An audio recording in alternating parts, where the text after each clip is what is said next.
Hello, hello, hello. Wala naman sigurong masama kung susundin natin ang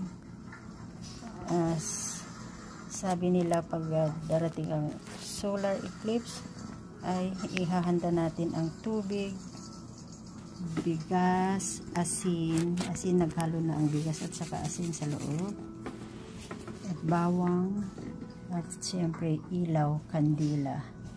Kaya yan po ang prepare ko, sabi ng ating mga matatanda. At siyempre nandyan po yung altar natin.